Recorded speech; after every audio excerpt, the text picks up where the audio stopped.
drainage of the face. Venous drainage of the face is mostly through the facial vein. The facial vein is formed at the medial angle of the eye by the union of the supraorbital vein and the supratrochlear vein. The facial vein is also connected to the superior ophthalmic vein through the supraorbital vein. And by means of the superior ophthalmic vein, the facial vein is connected to the cavernous sinus. This connection of the facial vein with the cavernous sinus is of great clinical importance because it provides a pathway for the spread of infection from the face to the cavernous sinus.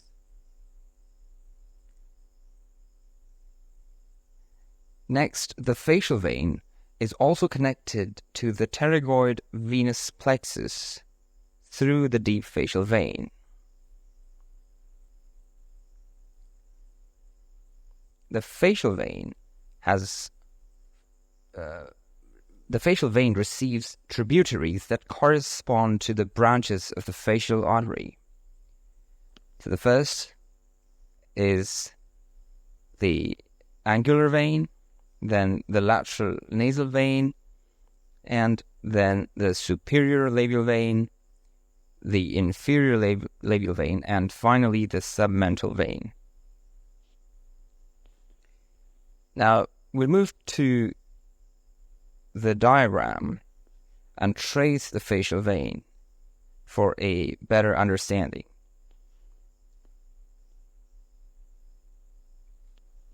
So, as mentioned earlier, the facial vein is formed by the union of the supratrochlear vein, this is a supratrochlear vein, and the supraorbital vein, this is the supraorbital vein. And this happens at the medial angle of the eye. Then the facial vein basically descends behind the facial artery all the way to the lower margin of the body of the mandible.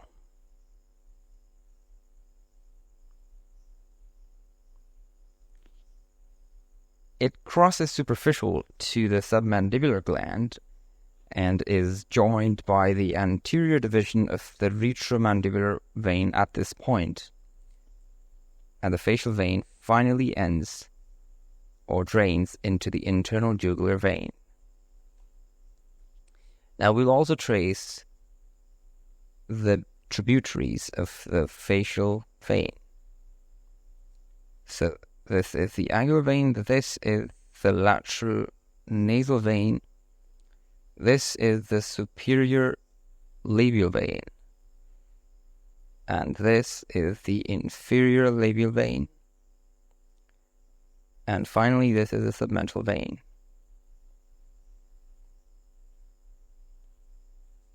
Now there's another vein called the transverse facial vein. This is the transverse facial vein, and it drains into the superficial temporal vein within the parotid gland. So this is the superficial temporal vein, and it's the transverse facial vein, and it drains into the superficial temporal vein, and then it continues, and then later, when it's joined by the maxillary vein, it becomes the retromandibular vein. The retromandibular vein joins the facial vein at this point, and this is the common trunk, and together they drain into the internal jugular vein. Now this brings us to the end of the venous drainage of the face.